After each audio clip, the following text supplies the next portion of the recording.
One star. जय भीम। यहाँ हम लोग हैं दिल्ली में और देश के सामने और खासतौर पे बहुजन समाज के सामने जो मुद्दे हैं, जो ज्वलंत मुद्दे हैं, उसके बारे में चर्चा करने के लिए इकट्ठा हुए हैं। और इस मीटिंग में कह लें, ओपन मीटिंग में कह लें, तमाम पत्रकार हैं देश के चुनिंदा और तमाम इंटेलेक्चुअल हैं, जिसमें प्रोफेसर्स हैं, सीनियर जर्नलिस्ट हैं, मिनिस्टर्स हैं। मुद्दा यह है कि जो देश का वंचित तबका है उसके सामने चुनौतियां क्या है, देश के वंचित समाज के साथ जो घट रहा है इन दिनों वो कितना चिंता का विषय है, और इस पर तमाम बड़े बड़े राजनीतिक दलों की चुप्पी कितनी मायने रखती है, इंसाफ कितना मिल पा रहा है उनको।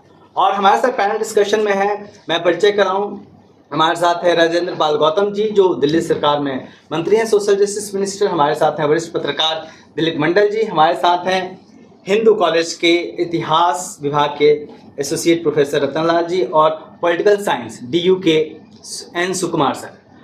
मेरा पहला सवाल राजेंद्र पाल गौतम जी से है। सर, जिस तरीके से हाल के दिनों में एक के बाद एक कई घटनाएं, खासतौर पर एट्रोसिटी घटनाएं सामने आई हैं। ताज़ा जो मामला है उत्तराखंड का है, जिसमें एक दलित ने प्रकाश तिलक से शादी की तो उसे मार दिया गया। अभी राजस्थान की घटना सामने है हमारे, मतलब लगातार एक के बाद एक घटना है। एक वीडियो अभी सामने आया था जिसमें छोटे छोटे बच्चे रोते हुए कह रहे थे कि स्कूल में टीचर हमें कहते हैं कि चमार हो, भाग जाओ। तो ये जो घटना है और इस पर जो चुप्पी है देश भर के तमाम बड़े बड़े राजनीतिक दलों की और खुद को राष्ट्रवादी कहने वाले लोगों की, इसको लेके आप क्या कहेंगे? बेसिकली ये चुप्पी इसलिए है क्योंकि जिस धर्म को वो मानते हैं उनको जो धर्मशास्त्र गवर्न करते हैं वो धर्मशास्त्र ही इस उत्पीड़न को अलाउ करते हैं। वो धर्मशास्त्र देश के 90% लोगों को शूद्र और अछूत के रूप में किसी भी प्रकार के हक और अधिकार देने के लिए तैयार नहीं है। तो उनके साथ जुल्म जाति और उत्पीड़न उस धर्मशास्त्रों में बाकायदा उसमें इजाज़त है, तो वो उसको एज यूजुअल मानते हैं, उसको वो कुछ अलग नहीं मानते। उन्हें लगता है ये तो हमारा अधिकार है ये करना। दलित के, आदिवासी के, पिछड़े वर्ग के, इनके साथ उत्पीड़न करना, इनको पढ़ने से रोकना, इनको व्यापार करने से रोकना, इसको वो अपना अधिकार मानते हैं। इसलिए उन्हें तो धर्मशास्त्र से स्वीकृति है, इसलिए उनको ये अनहोनी नहीं लगती, उन्हें कुछ अटपटा नहीं लगता। तो सर, सारा मामला फिर वही धर्म पे आके, जाति पे आके, मनवाद ब्राह्मणवाद के झमेले पे आके रुक जाता है दिलीप सर? देखिए अशोक जी, एक तो चीज़ बहुत स्पष्ट है कि भारत ने 1950 में ये तो तय किया कि लोकतंत्र में जाएंगे। तो लोकतंत्र बहुत ही मॉडर्न सिस्टम है, गवर्नेंस का बहुत आधुनिक सिस्टम है, जो एक लेवल का पूंजीवादी विकास हो जाए, सामंतवाद का काफ़ी जब नाश हो जाए, तब ये सिस्टम ग्लोबली आया है। ज़्यादातर देशों में आप देखेंगे तो लोकतंत्र एक बाकी समाज का एक लेवल आ गया है, तब लोकतंत्र आया है। भारत में क्या है, जैसा राजेंद्र पाल जी बता रहे हैं, माननीय मंत्री जी, कि व्यवस्थाएं वही रह गई, समाज वही रह गया, जातिवाद वैसे ही रह गया, उसके बीच के भेदभाव वैसे ही रह गए। अछूत मानना, धर्म जातियों के बीच में शादियां न हो, उसका निषेध, किस जाति का कौन सा कर्म है, कोई और कर्म करता है तो कैसे रोकना है, कोई सम्मान के साथ अगर खड़ा हो जाए, बुलेट पर चढ़ रहा है तो उसको पीट देना है, ये सारा कुछ वही रह गया। तो ये एक बहुत अजीब तरह की व्यवस्था हम लोग की बनी, जहाँ सिस्टम बना बहुत मॉडर्न, जो गवर्नेंस का सिस्टम बना वो बिल्कुल दुनिया का सबसे आधुनिक सिस्टम, समाज रह गया पीछे। तो ये जो अंतर्विरोध है, इसको बाबा साहब ने पाटने के लिए कहा था कि इसको पाटा जाए। ये जो सामाजिक अंतर्विरोध है या आर्थिक अंतर्विरोध है, मॉडर्न सिस्टम, इसके बीच के गैप को कम करना होगा, नहीं तो ये सिस्टम चलेगा। तो ये जो नहीं चल रहा है ना, ये जो कॉन्ट्रडिक्शंस आ रहे हैं, कोई किसी को पीट रहा है, बदले में आंदोलन हो रहे हैं, कभी SC/ST एक्ट के खिलाफ आंदोलन होता है तो उसमें पता चला कि लाखों लोग सड़क पे आ जाते हैं, 12 लोग उसमें मरते हैं, केंद्र सरकार कानून बदलती। ये जो उत्पात है समाज में मचा हुआ है, ये इस उत्पात का जेनेसिस वहीं पर है कि समाज दूसरे लेवल पे चल रहा है और जो सिस्टम बनाया गया, जिसकी कल्पना है, वो अलग है। तो ये अंतर्विरोध है। सर, आप DU में हैं, तमाम नई पीढ़ी के बच्चे आते हैं, आपका उनसे इंटरेक्शन होता है, उनको वो कहते हैं प्रकाश के बच्चे हमें मनुस्मृति नहीं पता, हम कास्ट को नहीं मानते। वो कुछ बातें भी गिना देते हैं कि देखो यहाँ इंटरकास्ट मैरिज हो रही है, ये मेरा दोस्त है, तुरंत साथ चलते चलते बता देंगे कि ये तो मेरा दोस्त है, ये शेड्यूल कास्ट है। लेकिन फिर जो घटनाएं घट रही हैं वो आखिर कर कौन रहा है? प्रिसाइज उसी बात को एक्सटेंड कर देता हूँ। अभी मैं हिंदू कॉलेज में पढ़ाता हूँ और यहाँ आने के लिए मैं जैसे ही निकल रहा था तो स्कूटर पार्किंग से एक बुलेट निकला है और उस बुलेट में लिखा हुआ था ब्राह्मण। और गेट पे जब खड़ा था तो कोई लड़का उससे पूछ रहा था कि ब्राह्मण लेके किसी को डराना चाहते हो क्या? तो आप समझिए कि आप दिल्ली में रहते हैं, मर्सिडीज पे कोई ब्राह्मण क्षत्रिय लिख के घूम रहा है, कह रहा है कि जाति नहीं है। तब तो उसी तरह से है जो कबूतर आँख छुपा ले रेत में, बोले कि अब हम बिल्ली नहीं खाएंगे। देखिए, दो सिस्टम को समझना पड़ेगा। आज़ादी के बाद दिलीप जी ने जो बात कही है उसको थोड़ा सा और हम स्पष्ट कर देते हैं। जब आज़ादी के बाद नई सरकार बनी थी तो उनका गवर्नेंस जो है लार्जली आप देखेंगे सब ऑक्सफोर्ड कैम्ब्रिज से आया था, है ना। तो थोड़ा European liberalism, democracy, liberal values, जैसा जवाहरलाल नेहरू, अंबेडकर में जितने मतभेद हुए, लेकिन सब मॉडर्न इंडिया बनाने के पे सहमति थी ना, ये समझना होगा। तो वहाँ पे जैसे आजकल आप देखते हैं कि राजस्थान में घटना हुई तो सवर्ण जाति के लोग अपराधी के पक्ष में रैली निकाल रहे हैं। ये 50 और 60 के दशक में नहीं होता था, लोगों को शर्म भी आती थी। और मुझे याद है कि बेलछी कांड जब हुआ था तो इंदिरा गांधी भी गई थी, तो बड़े बड़े नेता जाते थे घटना में, परिवार से मिलते थे। आजकल छुटभइये नेता जाते हैं, कुछ वोट उठ के चक्कर में जाते हैं। तो जब तक ये यूरोपियन लिबरलिज्म, डेमोक्रेटिक वैल्यूज़ का प्रभाव रहा तब तक लोगों में मर्यादा, थोड़ा सा शर्म लिहाज बचा हुआ था। लेकिन अंडर करेंट जो है वो मनुस्मृति का जो है ना अंडर करेंट था। तो जब से ही राइट विंग पॉलिटिक्स का राइज हुआ है तब से जो अंडर करेंट था, तो राजनीति और समाज अब एक ही दिशा में जा रहा है। पहले राजनीति अलग था, समाज थोड़ा अलग था। अब उसी को पॉलिटिकल पार्टी, मुस्लिम का पीट के आओ तो पॉलिटिकल पार्टी उसको स्वागत करती है, दलित को पीट दो उस पर कोई नेता मिलने नहीं जाता है। तो अब जो दो धाराएं अलग अलग थी, अब दोनों धारा एक साथ मिल गई है। दूसरी बात मैं कह रहा हूँ कि जो जातियों में चेतना आई है ना, तो जब जात जात के जब डीलर बन गए हैं तो इसीलिए उत्पीड़न ज़्यादा बढ़ा है। जब तक जमात के नेता रहे, चाहे डिफरेंसेस हों, हम 24 कैरेट गोल्ड में विश्वास नहीं करते हैं। जो लोग राजनीति समाज में काम करते हैं उनको ये पता होना चाहिए कि कितना पेचीदा समाज और राजनीति होता है। तो जो बड़े बड़े पहले नेता थे, चाहे रामविलास जी का एक फेस देखिए, जगजीवन राम का फेस देखिए, तो वो एक मुद्दा बनता था। अब कौन मुद्दा बना रहा है? हम लोग मुद्दा बना रहे हैं, नेता ने बोल नहीं रहा है। कर्पूरी ठाकुर की जाति की संख्या 1% भी नहीं होगी बिहार में। बिहार के बड़े नेता रहे, जमात के नेता रहे, और वो जब मुख्यमंत्री थे तो उन्होंने दलितों में बंदूक बांटने की बात की थी। दिलीप जी ने अखबार का कटिंग शेयर किया था। बीपी मंडल जो कि मंडल कमीशन के अध्यक्ष थे और बिहार के मुख्यमंत्री भी रहे, जब वो मुख्यमंत्री बने तो वहाँ पे एक पंडित जी एमएलए थे, उन्होंने कहा कि उस समय बरौनी से तेल पेट्रोल रिस्क जो है गंगा में गया तो आग लग गया, तो बोला शूद्र मुख्यमंत्री बनेगा तो गंगा में आग ही लगेगा ना। बीपी मंडल जी। तो उन्होंने दलितों के पक्ष में विधानसभा में बहस होती थी। अब राजनीति का स्तर जैसे जैसे गिरा है, समाज भी इसमें जात जात का नेता बना रहा है। असल राजनीति की बात हो रही है सुकुमार सर, मैं आप पे आऊँगा। मुझे 15 अगस्त याद आ रहा है। लाल किले की प्राचीर से प्रधानमंत्री महिला उत्थान की बातें करते हैं। वो यहाँ तक कहते हैं कि महिलाओं के लिए अब शब्दों के प्रयोग होते हैं, मतलब छोटी छोटी बातें जो हम लोग गली मोहल्लों में करते हैं वो नहीं होने चाहिए। लेकिन कुछ घंटे बाद बिल्किस बानो के आरोपी छोड़ दिए जाते हैं, उसी गुजरात में जहाँ पे भाजपा की सरकार है। और उस पर जिन जजों ने फैसला सुनाया था वो तक आश्चर्य जताते हैं कि ये कैसे हो गया। देखिए उसके बाद उनका स्वागत होता है। ये स्थिति कितनी खतरनाक है, और क्या जो पॉलिटिकल पार्टी है उसने आंखें बंद कर ली है जो कुछ इस तरह के विचारधारा के लोग हैं। जैसे वो रतन जी बोल रहा था, हम ये समझना है ये जो राजनीति का भाषण वो जो भाषण देते हैं वो एक अलग चीज़ है। वही राजनीति जो चला रहा है, वही राजनीति का जो लोग जो है वो वेलकम कर रहा है वो जो रेपिस्ट लोगों को।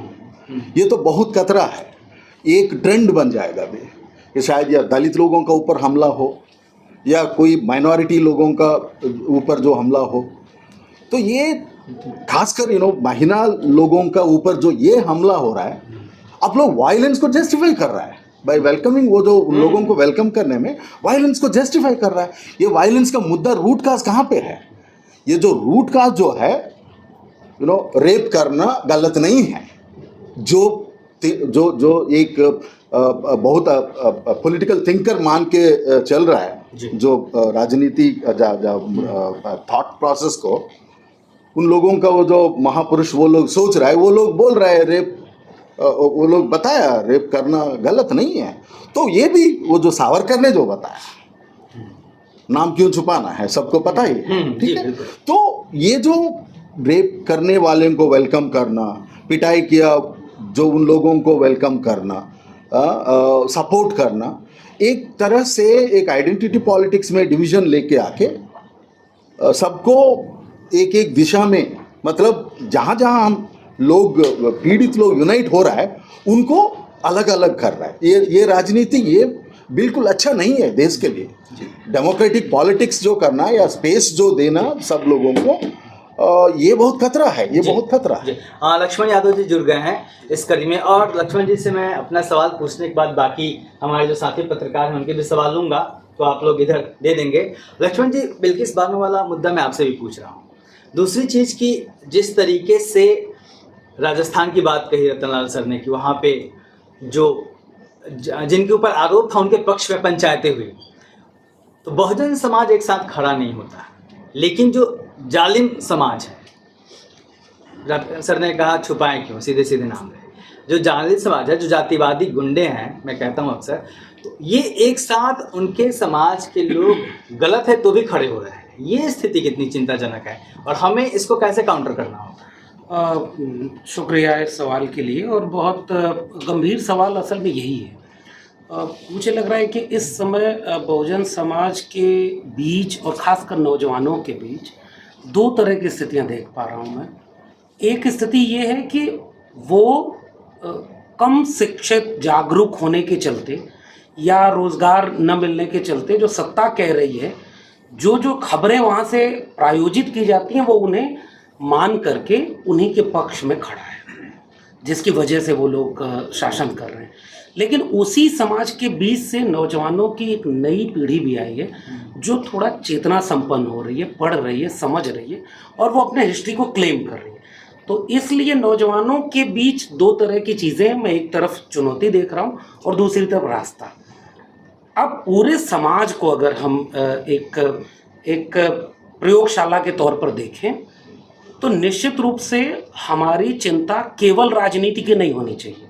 राजनीति प्रमुख इसलिए होती है क्योंकि एक दस्तखत से बहुत कुछ बदल जाता है, लेकिन सामाजिक और सांस्कृतिक विमर्श जो था, जो आइडिया ऑफ इंडिया का विमर्श था, जो बहुत लंबे समय से चला आ रहा था, उसकी ज़मीन पर हमने नागरिक तैयार नहीं किए।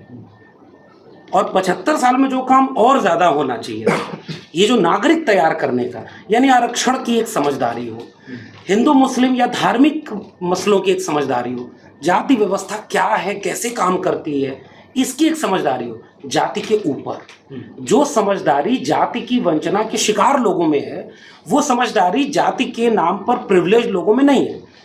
ऐसे मैं तो अपनी कक्षाओं में कई अक्सर एक प्रयोग करता हूँ। आरक्षण पर जब राय लेते हैं तो लाभार्थी समूह या सजग समूह ही है, बाकी एक तबका है जो अपनी जात की वजह से कहता है कि नहीं, ये गलत सिस्टम है। और सर ने जिसका नाम लिया गोलवलकर, जो सावरकर, और गोलवलकर उन्हीं की परंपरा में है। जो फिलॉसफी 1940 की बंच ऑफ थॉट की है, वही फिलॉसफी आज के नागरिकों की भी है। यानी हम उस आइडिया ऑफ इंडिया को आगे नहीं बढ़ा पाए। तो मेरी चिंता ये है कि सारी चुनौतियां इस बात की हैं कि हमने नागरिक तैयार नहीं की, जो जाति धर्म, और इसीलिए सांप्रदायिकता फैलती जा रही है। आपने एकदम नफरत भर दी है लोगों के मन में।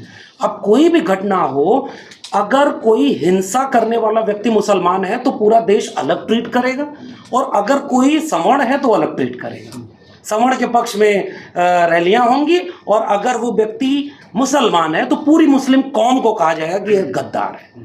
इसलिए ये ज़्यादा बड़ा खतरा इस पूरे राष्ट्र के निर्माण। जी सर, एक दिलीप सर मैं आपके पास आऊँगा, फिर राजेंद्र पाल सर के पास आऊँगा। जिन्होंने कहा कि मुस्लिम कौम एक आदमी करे, तो दिलीप मंडल जब इंडिया टुडे के एडिटर होते हैं तो वो देश के पत्रकार होते हैं, वो अच्छे पत्रकार होते हैं। अशोक दास जब अमर उजाला या फिर किसी और के लिए लिखते हैं तो देश के लिए लिखते हैं।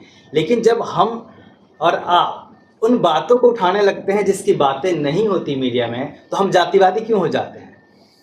ये आपको लेके तो कैंपेन भी चल गया था तो। नहीं, ये एक्चुअली देखिए समस्या ये है कि जो आइडिया ऑफ इंडिया इसकी बात आप भी कर रहे थे और लोग भी कह रहे हैं, उसमें असल में एक बुनियादी समस्या ये है कि उसका जो जेनेसिस है, उसका जो ओरिजिन है, उसको जो ड्राइविंग फोर्स है, वहाँ से वो जिस तरह से इवॉल्व हुआ, उसके अंदर ये समस्या है कि क्या नेशनल है। तो हिंदी लैंग्वेज नेशनल है, शाकाहारी खाना नेशनल है, इसलिए अगर एक अंतर्राष्ट्रीय कोई सम्मेलन भारत सरकार कराएगी तो उसमें शाकाहारी खाना होगा। अगर कोई किसी चीज़ का उद्घाटन होना है तो उसमें नारियल फोड़ा जाएगा। तो क्या नेशनल है?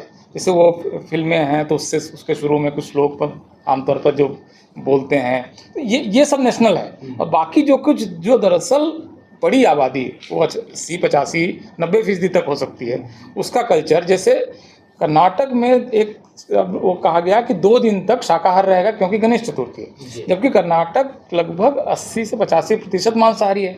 ये आपको नेशनल सर्वे बता रहा है। तो जहाँ 90% आबादी रेगुलर मांसाहार करती है, वहाँ पर 2 या 3% या 5% की इच्छा सब पे थोप दी जाती है। ये नेशनल है असल में। वहाँ पर वो 3% लोगों की जो इच्छा है, वो आज की तारीख में एयर इंडिया का फूड है, वही शाकाहारी फूड वो देते हैं। तो ये समस्या है। बल्कि मैं दूसरे चीज़ की तरफ आपका इशारा करना चाहूँगा, जहाँ से आपका प्रश्न आया था कि ये समस्याएं क्यों आ रही हैं इस समय ज़्यादा, जो उत्पीड़न की घटना है, जिसको लेकर मंत्री महोदय ने ये सारा डिस्कशन ऑर्गेनाइज कराया है। उत्पीड़न की घटना है, मुझे ये लगता है कि देखिए चीज़ें रॉन्गली सेटल्ड थी कि गांव में एक सामंत होगा, उसके यहाँ लोग मुफ्त में काम करेंगे, फिर उनको मुफ्त में जाके सेवा करेंगे, ना ही उनका बाल काट देगा। ये मुफ्त की सेवा और ये सब कि वो पढ़ेंगे नहीं, गाली करेंगे, उनके घर की औरतें उठा लेंगे, ये सब एक नॉर्मल था, ये नॉर्मल था। तो ये जो सेटल्ड था, ये रॉन्गली सेटल्ड था। तो बाबा साहब जैसे कहते हैं कि जो रॉन्गली सेटल्ड है उनको अनसेटल करना पड़ेगा। अनसेटल हो रहा है इस समय। आप यूनिवर्सिटी में लक्ष्मण साहब, आज की तारीख में डिबेट सिर्फ इसलिए है क्योंकि SC ST OBC के स्टूडेंट पहुंच गए हैं। सुकुमार सर, ये स्टूडेंट अगर नहीं पहुंचते तो ये डिबेट कहाँ। रोहित वेमुला का मामला इसलिए आया क्योंकि रोहित वेमुला PhD करने पहुंच गया। आप कल्पना कीजिएगा, आज से 20 साल 30 साल 40 साल पहले जब शेड्यूल कास्ट का कोई स्टूडेंट PhD के लिए जाता ही नहीं, तो ये कॉन्फ्रंटेशन कहाँ से आता है। तो ये कन्फ्रंटेशन एक तरह से अच्छा है कि अब ये जो रॉन्गली सेटल्ड है, ये अनसेटल्ड हो रहा है और कुछ राइट तरीके से सेटल होगा। जो भी नया संतुलन बनेगा वो पिछले संतुलन से अच्छा होगा। एक खलबली मची है। बिल्कुल बिल्कुल। आप एक चुनौती लगातार आप बात करते रहे हैं कि जाति तोड़ो समाज जोड़ो, तो वो जो अपने जो शेड्यूल कास्ट या फिर जो बहुजन समाज के बीच की जो चुनौती है, वो चुनौती कितनी बड़ी है और वो अत्याचार के खिलाफ लड़ने में किस तरीके से सहायक हो पाएगी अगर ये हो जाता है। मैं समझता हूँ ये तब तक चुनौती बढ़ी है जब तक आप लोग दे दीजिए। ये तब तक बढ़ी है जब तक हम अपने लोगों को उनके इतिहास के बारे में बता नहीं देते। मैं हिस्ट्री का स्टूडेंट रहा हूँ, दिल्ली यूनिवर्सिटी से पढ़ा हूँ और Delhi university campus law centre से लॉ किया। तो मैं अपने अध्ययन के बेस पे ये इस बात के प्रति पूरी तरह से आश्वस्त हूँ कि अब से 4000 साल पहले दुनिया में ना कोई धर्म था, ना कोई जाति थी। तो जाति किसने बनाई, ये सवाल महत्वपूर्ण है। जाति बनने से किसको फ़ायदा हुआ और किसको नुकसान हुआ, ये सवाल महत्वपूर्ण है। अगर हम अपने इसको पूरे रिसर्च करें तो हम पाएंगे कि 5% लोगों को जाति के होने से फ़ायदा हुआ और 95% लोगों को किसी न किसी रूप में जाति की वजह से नुकसान हुआ और 90% लोगों को तो भयंकर नुकसान हुआ। तो जिस दिन 90% लोगों को ये बात समझ में आ जाए कि दुनिया में जाति अमेरिका में नहीं है, चाइना में नहीं है, जापान में नहीं है, रसिया में नहीं है, ऑस्ट्रेलिया में नहीं है, न्यूजीलैंड में नहीं है, पूरी दुनिया में जाति नहीं है, भारत में क्यों है और बनाई किसने और फ़ायदा किसको, नुकसान किसको हुआ। जिस दिन ये बात हम अपने लोगों को समझाने में कामयाब हो गए, उस दिन 90% लोग जातियों को ख़त्म कर देंगे। इसीलिए हमने ये नारा दिया, जाति छोड़ो समाज जोड़ो।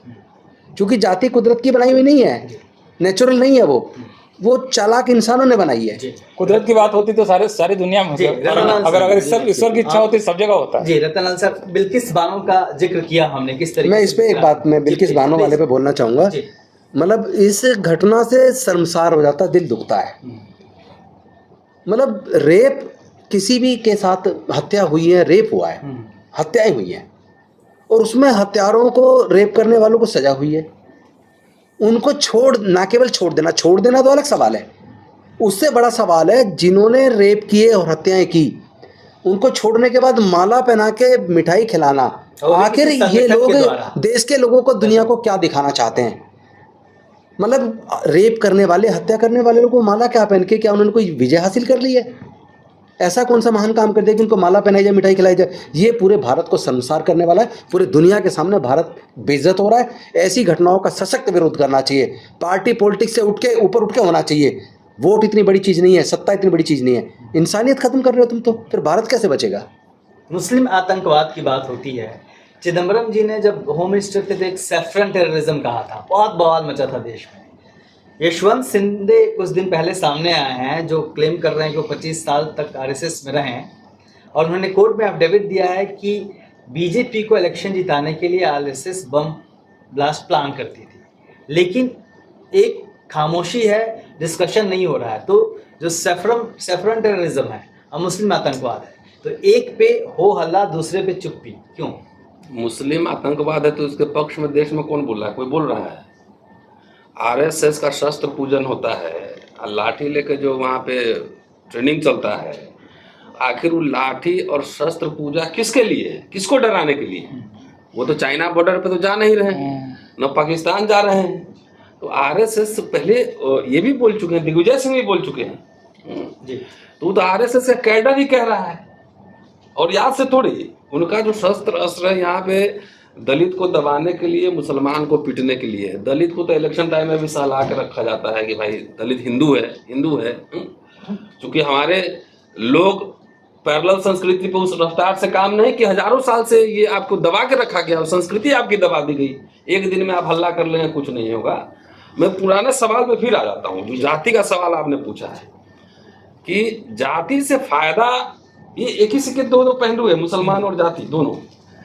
कि जिसको फायदा हो रहा है, जिस दिन उसको इससे नुकसान होने लगेगा, उस दिन जाति उन्मूलन आंदोलन वही सफल करेगा, वही ज्यादा बढ़ाएगा। इसका कारण बता रहा हूं। अभी बोले कि 5% लोग पूरा ओपिनियन मेकिंग बनाते हैं देश में, या 85% आप कहते रहिए, लेकिन किसी इंस्टीट्यूशन पे, संस्थान पर आपका कब्जा नहीं, इंक्लूडिंग पॉलिटिक्स।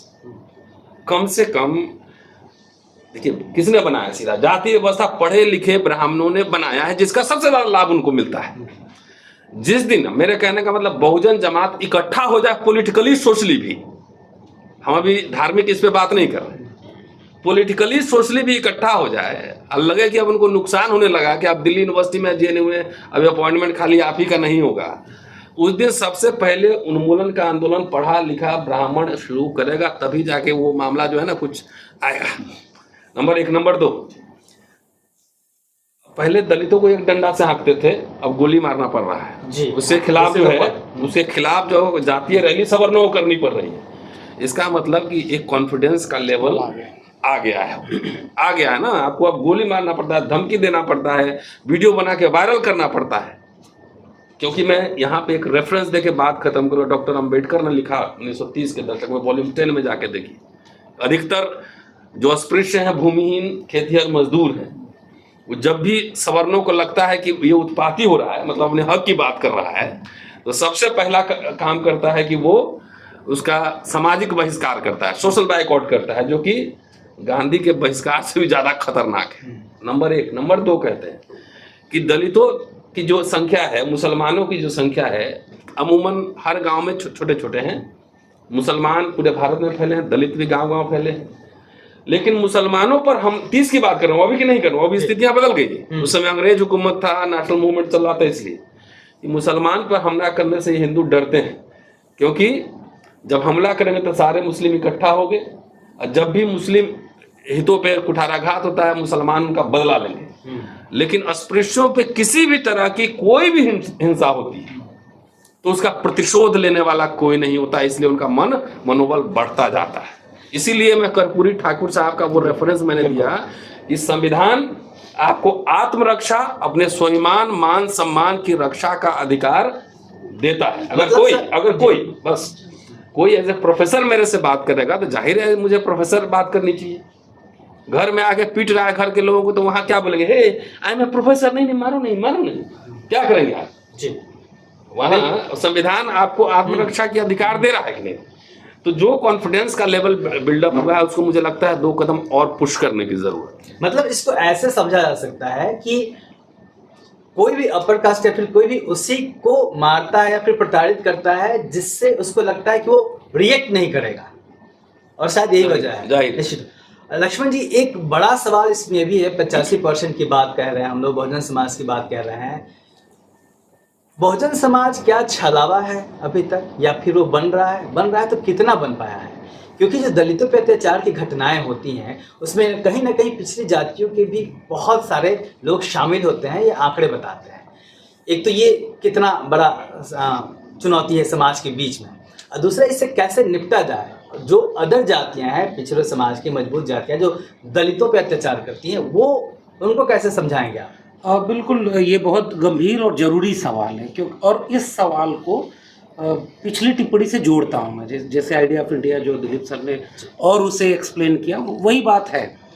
असल में सबके जहन में एक आइडिया ऑफ इंडिया नहीं है, सबके मन का भारत, सबका राष्ट्र अलग अलग था। मतलब जो बहुत कमज़ोर लोग थे जाति के नाम पर, गरीबी के नाम पर, उनके जहन में कुछ और भारत था। उनके मन में भरोसा दिया गया था कि जब नया भारत बनेगा तो आपको भी न्याय मिलेगा, और जो लोग प्रिविलेज थे उन्होंने कहा कि नए भारत का हम नए रूप में कैसे इस्तेमाल करेंगे। यानी वो एक आइडिया ऑफ इंडिया एक वेग टर्म है जिसे बनना है। बाबा साहब कहते हैं कि राष्ट्र है नहीं, राष्ट्र बनने की प्रक्रिया में है।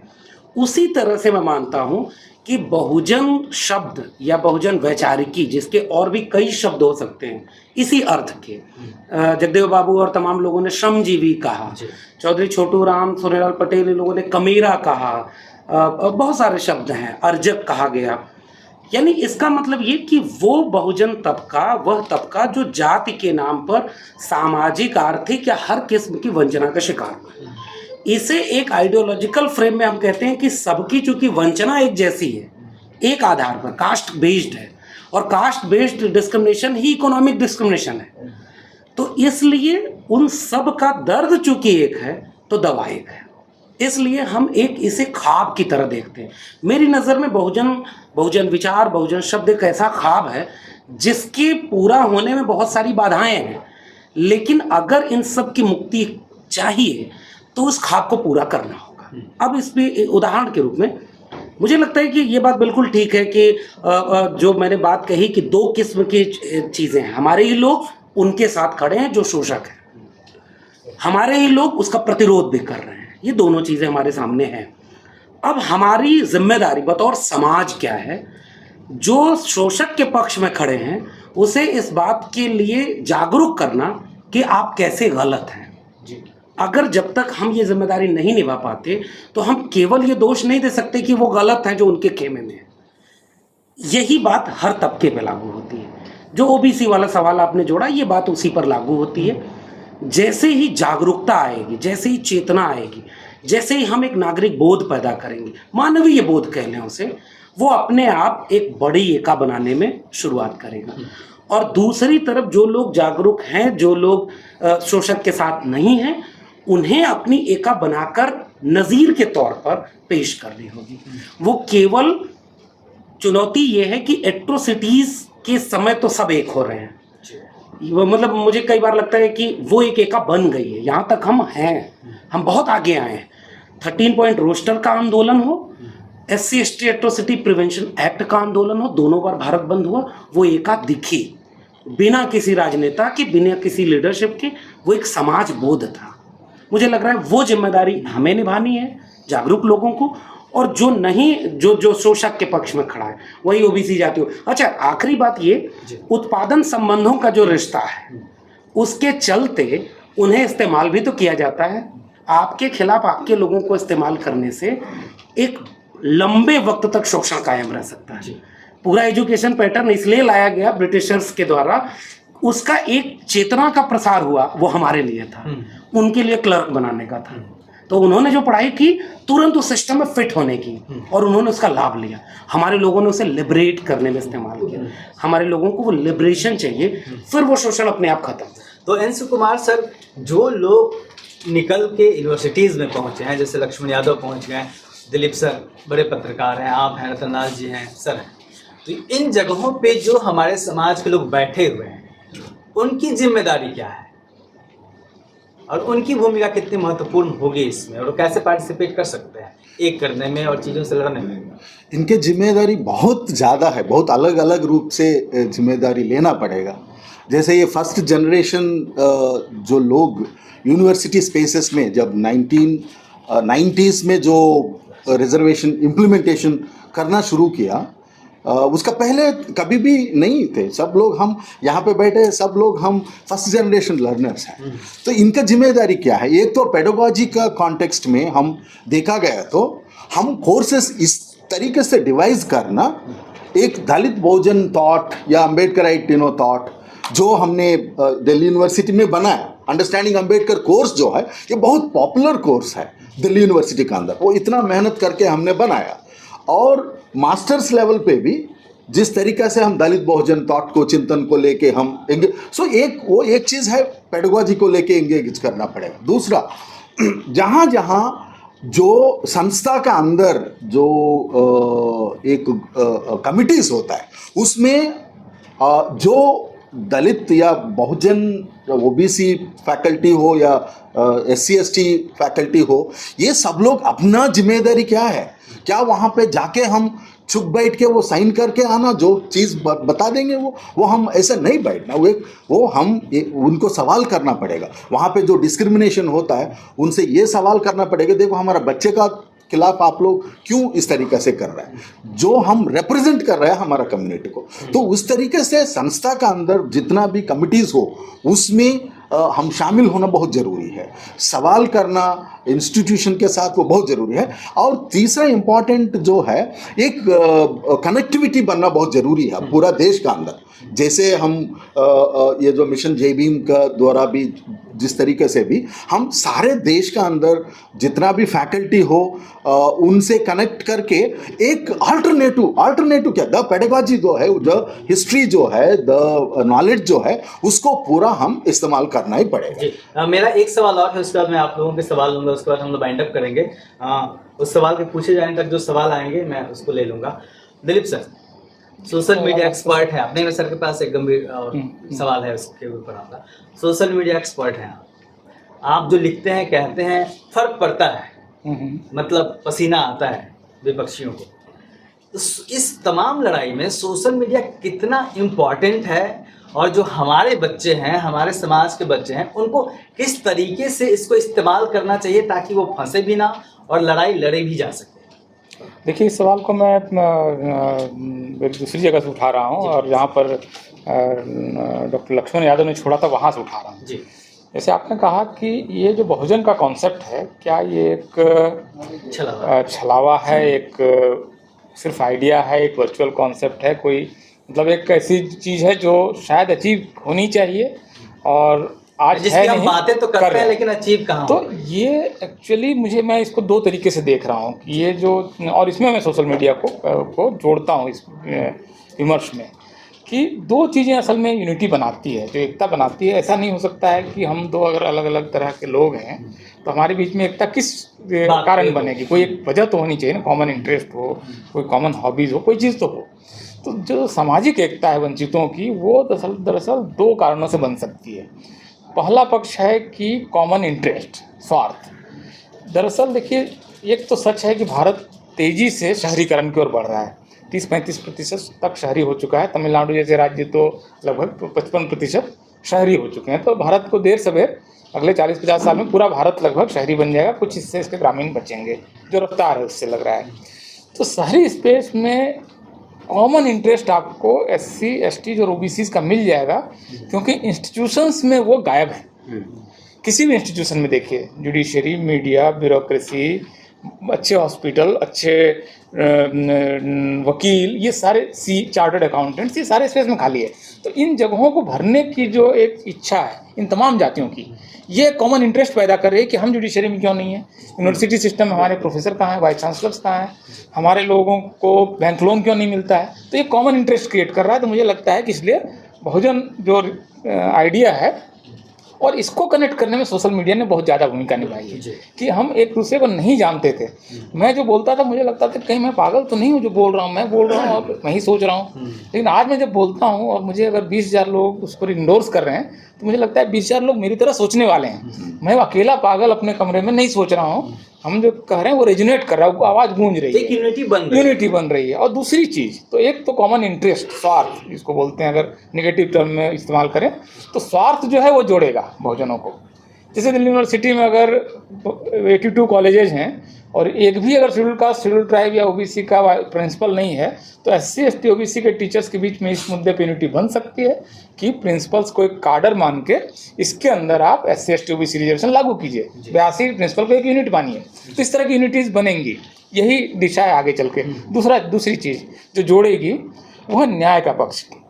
और इसमें क्या कोई जुल्म हो रहा है, कोई अन्याय हो रहा है तो एक मानव के अंदर एक प्रवृत्ति होती है कि अन्याय जिनके प्रति हो रहा है उसके साथ पीड़ित के पक्ष में खड़ा होना।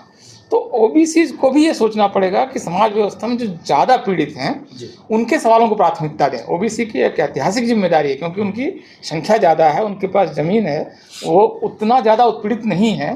तो अगर उनको इस फ्रेम के अंदर रहना है तो उनकी ऐतिहासिक जिम्मेदारी है कि न्याय का जब सवाल हो, OBC का व्यक्ति अगर दलित पर उत्पीड़न कर रहा है तो OBC इंटेलेक्चुअल के सामने ये प्रश्न होना ही नहीं चाहिए कि कहाँ खड़े हों।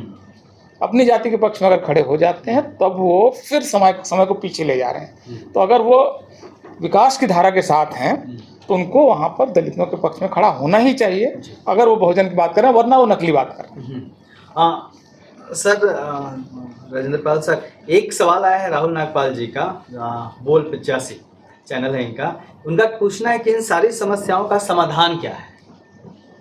ये सबसे बड़ा सवाल। मुझे लगता है कि सबसे बड़ा समाधान एक दिखता है कि हम लोग अपने इतिहास को पढ़ें, अपने ओरिजिन को समझें और इतिहास को जानने के बाद जब हमें समझ आ जाए, जैसे मैंने पहले दोहराया कि जाति प्रकृति ने नहीं बनाई और हमारा जो दर्द है कि हमारे मुद्दे एक हैं, तो जिनके मुद्दे एक हैं वो अपनी समस्याओं के निदान के लिए तो एकजुट हों। और दूसरा, मैं जो बार बार बोलता हूँ, हमें व्यक्ति को मजबूत नहीं करना चाहिए, हमें विचारधारा को मजबूत करना चाहिए। जब आप राजेंद्र गौतम को मजबूत करोगे तो राजेंद्र गौतम मजबूत होगा। राजेंद्र गौतम मर सकता है, बीमार हो सकता है, बिक सकता है, वो समाज का गद्दार हो सकता है, लेकिन अगर आपने गौतम को मजबूत करने के बाद विचारधारा को मजबूत किया तो विचारधारा कभी नहीं मरती, विचार कभी नहीं मरता, वो चलता रहता, सतत प्रक्रिया है। तो मुझे लगता है इस समस्या का समाधान हो सकता है। एक सवाल आया है, किसी ने पूछा है, नाम नहीं लिखा है, वो बता दें। सवाल यह है कि जो दूसरा पक्ष है उनके सभी बुद्धिजीवी उनके एक सिस्टम के लिए काम करते हैं, जिसे आप RSS कह सकते हैं। हमारा आपका एक सिस्टम कहाँ है? किसका सवाल है और किससे है? मेरा सवाल। अच्छा जी, जवाब किससे लेना है, किससे पूछा? उस सिस्टम पे जो भी कंफर्टेबल हो। उस सिस्टम पे मैं आपको बताता हूँ, जो हम लोग अपने लोगों को ये बौद्ध कराने की कोशिश कर रहे हैं कि हमारे पूर्वज बौद्ध थे, पूरा भारत बौद्ध में था, जो आज 7-8 कंट्रीज में बढ़ चुका है। तो मुझे लगता है कि अगर केवल हम अपने इतिहास को जान लें और अपनी संस्कृति को पहचान लें और जो हमारी याददाश्त चली गई, हम अपने धर्म को भूल गए, अगर उसमें वापस उसको रिवाइव कर लें अपनी बुद्धि को, तो मैं समझता हूँ सारी समस्या का समाधान है। सर बात यह है कि सर वो डिस्कशन नहीं है, सवाल आपका था, जवाब आ गया। सवाल जो देना वो शायद समझे, मैं दोबारा से एक बार बोल देता हूँ सवाल को। मेरा सवाल है, दरअसल हमारे जितने भी सिस्टम हैं वो अपने ऊपर कोई जवाबदेही नहीं रखते, उनके ऊपर कोई हेड नहीं है। चाहे हमारी पॉलिटिकल पार्टी है, चाहे हमारा कोई धार्मिक आदमी है, चाहे हमारी कोई संस्था है, चाहे हमारे लड़के दलबल में है, चाहे हमारे कोई बुद्धिजीवी हैं, चाहे हमारे पत्रकार हैं, चाहे हमारा कोई सिस्टम है, वो अपने ऊपर कोई भी अपना सरपरस्ता जवाबदेही नहीं रखते। और वो जवाबदेही के भाव से लगता है कि वो लोगों की जवाबदेही है, जो संविधान कहता है कि लोगों के प्रति जवाबदेह होना चाहिए। हाँ सर, इसमें मैं आपको रोकूंगा बीच में, क्योंकि इसी सवाल पर डिस्कशन कर रहे हैं। और अगर यहाँ पे लक्ष्मण यादव और दिलीप मंडल और रतन लाल और एन सुकुमार और राजेंद्र पाल गौतम जी बैठे हैं, तो कहीं ना कहीं उस दिशा में हम आगे बढ़ रहे हैं। जो सबसे बड़ा सवाल है जिस पे हम लोगों ने मुख्य रूप से केंद्रित रखा, जातीय उत्पीड़न का, उससे लड़ने का। क्योंकि अभी बिहार का एक वीडियो चल रहा था, बिहार के पत्रकार हैं हमारे साथी वेद प्रकाश, उन्होंने डाला था कि एक लड़के की माँ को डायन कहा गया, उस लड़के ने अपोज किया FIR करने की कोशिश की, कुछ मामलों में ये भी आया कि FIR करने की कोशिश, उसके बाद FIR नहीं लिया वापस, तो उसे इतना पीटा गया कि शायद उसकी मौत हो गई है ना। तो जब इस तरह की चीज़ें आती है खबरें, तो सब लड़े कैसे? जो गांव के आखिरी छोर पे बैठा हुआ लड़का है, जो व्हाट्सएप और फेसबुक पे देख रहा है, उसका खून खौल रहा है, या फिर वो दिलीप मंडल का भाषण सुन रहा है, दिलीप मंडल को पढ़ रहा है, भाषण सुन रहा है, लक्ष्मण यादव को पढ़ रहा है, रतन पाल गौतम जी कह रहे हैं, वो कह रहा है, आप जो कह रहे हैं उसके में जोश आ जा रहा है और वो लड़ने के लिए निकल जा रहा है, लेकिन वो पिट जा रहा है, उसकी जान चली जा रही है। स्मार्ट तरीका क्या है लड़ाई लड़ने का? सबसे मैं जवाब चाहूँगा, थोड़े वक्त में दे दे, उसके बाद हम समाप्त करेंगे। शुरू करें। मेरे पास तो कोई तरीका नहीं है। मैं इतिहास का इतना था छात्र हूँ और जितना समझ में आता है पढ़ लिख के वो बात करता हूँ। देखिए, डॉक्टर अंबेडकर ने लिखा है कि ज़्यादातर पुलिस और मजिस्ट्रेट भ्रष्ट होते हैं। अगर भ्रष्ट हो तो कोई बात नहीं, उसको कोई भी खरीद सकता है जी, लेकिन उसमें से भ्रष्ट होने के अपेक्षा ज़्यादा पक्षपातपूर्ण होते हैं, और जब भी उनको बुद्धि और विवेक का इस्तेमाल करना होता है तो अपने जाति के पक्ष में करते हैं, इसलिए अस्पृश्यों को न्याय नहीं मिल पाती। मेन बीच में डॉक्टर अंबेडकर का एक मराठा टेम्पल को संदेश आप पढ़िएगा कभी, उसमें ओबीसी ने पत्रिका निकाली थी, उसको उन्होंने भेजा था। जो बात आप लोग उठा रहे हैं वो 30s में वो बहुत सारा विस्तार से लिखे हैं, मैं डिटेल्स में नहीं जा रहा हूँ। देखिए, जाति व्यवस्था एक स्ट्राटिफाइड सिस्टम है और अमूमन जाति उत्पीड़न का संबंध दो चीज से है। एक, अगर आत्मसम्मान स्वाभिमान के साथ अगर आंख में आंख मिला के बात कीजिएगा तो पीटेगा, हाँ मन बढ़ गया, बुलेट से चल रहा है, मुंह रखा हुआ है, स्वाभिमान के साथ जुड़ा हुआ है। और दूसरा जो है ना, लैंड के साथ इसका रिश्ता है, फ्री में सबको मजदूर चाहिए या कम दाम में। अब बीच में जो ओबीसी जातियां हैं, इसमें से अमूमन जो एट्रोसिटी के केस आते हैं, वैसे लोग ज्यादातर होते हैं जिसका जमीन है, वो जाति पूरा इन्वॉल्व नहीं होता, वही स्वार्थ है। हाँ, ठीक है। तो जो मंडल साहब अभी कह रहे थे कि जब आप न्याय के, जिस दिन ओबीसी को न्याय के पक्ष में पूरी जमात को खड़ा होना आ जाएगा, उस दिन जो एक बात कह रहे हैं ना, एक 3 एग्जाम्पल आप कोट करना शायद भूल गए, एट्रोसिटीज एक्ट, रोस्टर, किसान आंदोलन, इसी सोशल मीडिया ने सरकार को बैकफुट पे ले गया ना जी, ठीक है। धर्म का प्रश्न अलग तरीके, जब सोशल पॉलिटिकल मोबिलाइजेशन होता है उसमें इमीडिएट एक्शन की बात होती है, इमीडिएट आप कैसे रिस्पॉन्ड करते हैं जी, ठीक है। एक शॉर्ट टर्म फॉर्मूला है जिसमें एक्शन है, दूसरा लॉन्ग टर्म है। लॉन्ग टर्म में बहुजन जमात को हम सब बैठे हुए हैं यहाँ पे, एक दिलीप मंडल अगर चाहेंगे, एक रतन लाल, राजेंद्र पाल गौतम, सुकुमार और लक्ष्मण कुछ नहीं कर पाएंगे। इनके पास इतने हर इंस्टीट्यूशंस पे कब्जा है, आर्मी पूरा कम्युनलाइज हो चुका है, पुलिस प्रशासन कम्युनलाइज हो चुका है। मेरा ये कहना है कि शॉर्ट टर्म तो आपको एक्शन में आना पड़ेगा, आप सब हैं। लॉन्ग टर्म में आपके पास प्रोफेशनल इकोनॉमिस्ट नहीं है, डिफेंस स्ट्रेटजी पे बात करने के लिए बहुजन ही में से बुला लो, नहीं आदमी है। तो लार्ज नंबर ऑफ इंटेलेक्चुअल्स, आपको बुद्धिज्म पढ़ने के लिए, आप बार बार हिस्ट्री की बात कर रहे हैं। भारत में 5 प्रोफेशनल हिस्टोरियन नहीं है, जिसको देखिए सब हिस्ट्री पढ़ने लगता है, हिस्ट्री पढ़ाने लगता है। हिस्ट्री का काम प्रोफेशनल हिस्टोरियन करेगा, पॉलिटिकल साइंस का काम प्रोफेशनल करेगा। इसलिए मुझे लगता है कि जो मिडिल क्लास, एक बड़ा मिडिल क्लास है, उसकी जिम्मेदारी भी है कि वो लार्ज नंबर ऑफ इंटेलेक्चुअल्स पैदा करे और इसके लिए फॉरेन स्कॉलरशिप शुरू करें। दिलीप मंडल से देखिए, ये जरूर है कि इस बीच में उत्पीड़न की घटनाएं बढ़ी हैं, इसको लेकर कोई शक नहीं है, लेकिन ये भी है कि उनकी रिपोर्टिंग भी बढ़ी है। दरअसल इस तरह की घटनाएं जब हो रही हैं तब उसको लेकर रेजिस्टेंस है जी। मतलब आप कल्पना करिए, मैं सोच रहा हूँ कि 20 साल पहले क्या जालौर जैसी एक घटना होती तो क्या इतने धरना प्रदर्शन पूरे देश में, बेंगलुरु में, न्यूयॉर्क सिटी तक में प्रोटेस्ट हो रहा है। आज की तारीख में एक रोहित वेमुला की घटना होती है तो देश में कम से कम 50-60 यूनिवर्सिटीज में प्रोटेस्ट हो जाता है, यूनिवर्सिटी बंद हो जाती है। हाँ, तो ये एक्चुअली नई चीज़ है, इसके लिए कास्ट सिस्टम शायद तैयार भी नहीं था, इसलिए उन्होंने कभी भी कम्युनिकेशन सिस्टम नहीं दिया। सर, मनुस्मृति जो आपको जब निषेध करती है कि आप नहीं पढ़ेंगे और नहीं लिखेंगे, ये एक्चुअली आपके कम्युनिकेशन सिस्टम को वहाँ पर वो कर्व किया गया था, ये एक्चुअली खुल गया है। अब अचानक चूँकि चर्चाएं होने लगी हैं, कठिन है और रेजिस्टेंस होगा तो एक इनिशियल वायलेंस का एक फेज भी आएगा जो आ रहा है इस समय, लेकिन वही है कि रॉन्गली सेटल्ड है, वो नए ढंग से सेटल होगा। और इसमें एक चीज़ बहुत महत्वपूर्ण मंत्री साहब जी कह रहे हैं कि एक आपको अपनी पुरानी ग्लोरी को भी फिर से याद करना पड़ेगा कि हमेशा ऐसा नहीं था। हमेशा ऐसा नहीं था कि आदमी अलग अलग जातियों में पैदा हो रहा था। ये बहुत आर्टिफिशियल और न्यू कंस्ट्रक्ट है। तो चूंकि आर्टिफिशियल और न्यू कंस्ट्रक्ट है तो इसको नष्ट किया जा सकता है। बनाया गया है तो इसको नष्ट किया जो चीज़ बनाई जा सकती है उसको नष्ट किया जा सकता है। तो कास्ट सिस्टम अगर कुछ जातियों ने अपने फायदे के लिए उसका सृजन किया तो जो इसके लाभार्थी नहीं हैं वो एकजुट होकर इसको नष्ट भी कर सकते हैं। ये एक्चुअली एक फिलोसॉफिकल मोरल विश्वास अपने ऊपर होना चाहिए कि इसको नष्ट किया जा सकता है, क्योंकि न तो ये ईश्वरीय है, न ये मोरल है, न ये न्यायिक है। तो इसका होना अपने आप में ही मतलब एक व्यतिक्रम है, एक धारा के विपरीत है, अन्याय है। तो इसका नष्ट हो जाना चाहिए और दुनिया इसी दिशा में चलेगी, ऐसा मुझे लगता है। सर मैं बिल्कुल सहमत हूँ इस बात से और इसी काम में हम लगे भी हैं। क्योंकि जैसा मैंने पहले कहा कि आज ये जिसको हम ब्राह्मणवाद बोलते हैं बेसिकली एक व्यवस्था है ये जो ऊंच नीच पे आधारित है। इस व्यवस्था को शूद्रों ने और अछूतों ने भी अपना लिया।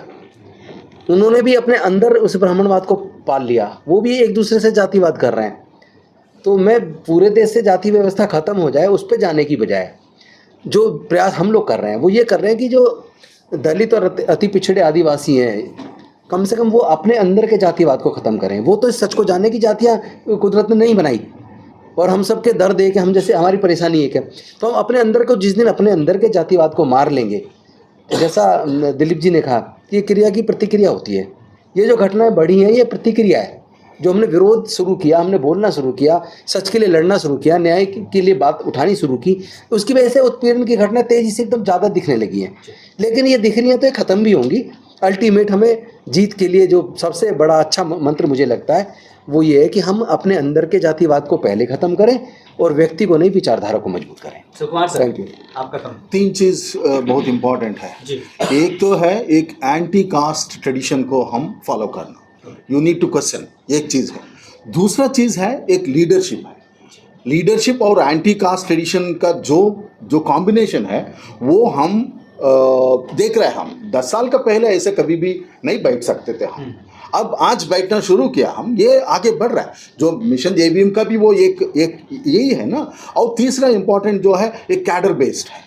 कैडर जब होगा तब लोकल लेवल पे, जब आप बोल रहे हैं एक रूरल बिहार में या रूरल आंध्रा में या कहीं पे रूरल राजस्थान में ऐसा हो रहा है, तो वो एक विचारधारा जो हम प्रमोट करते हैं, हम एंटी कास्ट विचारधारा को, उसी दिशा में हम एक कैडर को बिल्ड करना बहुत ज़रूरी है। बस ये 3 चीज़ थोड़ा बहुत ध्यान रखा तो आगे आने वाला दिन में ज़रूर हम जस्टिस को प्रोटेक्ट कर सकते हैं। जी लक्ष्मण जी। जी, बाकी वक्ताओं से सहमत होते हुए बस उसी बात को और स्पष्ट ढंग से कहने में एक चीज़ बस जोड़ रहा हूँ। उत्पीड़न की घटनाएं बढ़ी हैं, इसकी बजाय मुझे लग रहा है कि अब उत्पीड़न की घटनाओं को चिन्हित किया जा रहा है। जिस पर उत्पीड़न हो रहा है वो बोल रहा है, उजागर होने लगी तो वो दिख रहा है, लड़ने के लिए भी तैयार है। और जब दिख रहा है तो समाज इतना तैयार है कि वो अपने, और बिहार में घटना, राजस्थान की घटना पर अगर बिहार में प्रोटेस्ट हो रहा है तो एक रिश्ता भी बन रहा है, और ये एक रिश्ता पैन इंडिया मूवमेंट की तरफ बन रहा है जो स्वाभाविक रूप से बन रहा है। यानी जो बहुजन एका की बात हो या इस तरह की किसी भी चीज़ की हो, उसके लिए एक बहुत सकारात्मक चीज़ है। तो ये होगा स्वाभाविक रूप से। और जब उत्पीड़न किया जा रहा है और खासकर इस तरह से, उसका एक मकसद ये होता है कि जैसे मुझे ऐसा लग रहा है कि उस पूरी हायरार्की को जो टॉप पर बैठा है वो चाह रहा है कि ये बिल्कुल दरक न जाए, बची रहे, इसलिए वो अब थोड़ा और हो सकता है उग्र प्रयास करे। उत्तर प्रदेश में सरकार होने के बाद भी 2 स्तर पर शोषण और दमन बढ़ा है। एक तो सत्ता प्रायोजित है और दूसरा समाज द्वारा। अब वो जो वापस फिर से लौटा है गौरव कि मंडल के बाद तो इन लोगों का बहुत मन बढ़ गया था, तो ये जो 30 साल में बदलाव आया था उसकी प्रतिक्रिया में वहाँ हिंसा बहुत ज़्यादा है। तो एक तरीका ये हो सकता है कि हम लोग दिल्ली में हैं और हमारे सामने इतने कैमरे हैं और बहुत सारे लोग हैं, एकजुट होकर के ताकत लेते देते हैं। गांव तक में ये चीज़ अभी नहीं है। लेकिन आपके सवाल का जो पहला हिस्सा था कि यहाँ तो लोग बोल ले रहे हैं, जो गांव में बोल रहा है वो मुकदमा झेल रहा है। नौकरी, मेरी पोस्ट शेयर करने से अगर किसी की सरकारी नौकरी चली गई तो मुझे एक बार उसके लिए भी सोचना होगा, और उसके लिए सोचने का यही तरीका है कि जो मंत्री जी ने कहा मैं उससे सहमत हो रहा हूँ। और बाकी लोगों के लिए भी एक रास्ता हो सकता है, जिससे लड़ना है उससे खुद लड़ने की बजाय जिसको लड़ना उन्हें तैयार किया जाए। इसमें आपका दमन कम होगा, आपके ऊपर मुकदमे कम होंगे, आपके पास एक लंबी विरासत है, उन्हें पढ़िए, अपने लोगों को पढ़ाइए, और जब बुद्ध से लेकर के मंडल और बाबा साहब तक सब साथ लेकर लड़ेंगे तो व्यक्तिगत हमला नहीं होगा, उत्पीड़न बंद हो जाएगा और जो हम ख्वाब देखते हैं वो पूरा हो जाएगा। एक आखिरी पॉइंट में और ऐड करना चाहूँगा कि देखिए, हम लोग अभी बात कर रहे थे कि ओबीसी और दलितों के बीच के अंतर्विरोध और उनके बीच के संघर्षों की, लेकिन मैं घटना को याद कर रहा हूँ कि SC/ST एक्ट को जब खत्म करने की कोशिश की सुप्रीम कोर्ट के 2 जजों ने फैसला देकर, तो इसके खिलाफ एक भारत बंद हुआ जी। आप भारत बंद की घटना को याद कीजिए कि जब भारत बंद की घटना हुई तो SC/ST एक्ट में तो ओबीसी भी लगता है, लेकिन उस पूरे भारत बंद में कहीं पर भी ओबीसी ने SC/ST एक्ट को बचाने की कोशिश करने वालों पर कोई हमला नहीं किया, एक भी जगह उन्होंने विरोध नहीं किया, बल्कि ओबीसी की ज़्यादातर पार्टियां, इवन आरजेडी वगैरह भी साथ नहीं, आरजेडी से झंडा लेके भी आया, बहुत सारी पार्टियां झंडे लेके भी साथ आई, इवन और भी पार्टियों का मैं नाम ले सकता हूं। तो यूनिटी का पॉइंट्स है ये। अब देखिए, न्याय वाला पक्ष है कि भाई SC/ST के साथ अत्याचार होता है, हमारे लोग भी करते होंगे, लेकिन हमको इनके साथ होना चाहिए। तो जो हमले हुए आप जान सकते हैं किन लोगों ने किए थे, तो कोई हमला ओबीसी की तरफ से इतने बड़े देश में, इतने बड़े प्रोटेस्ट में नहीं हुआ। तो ये पॉजिटिव है।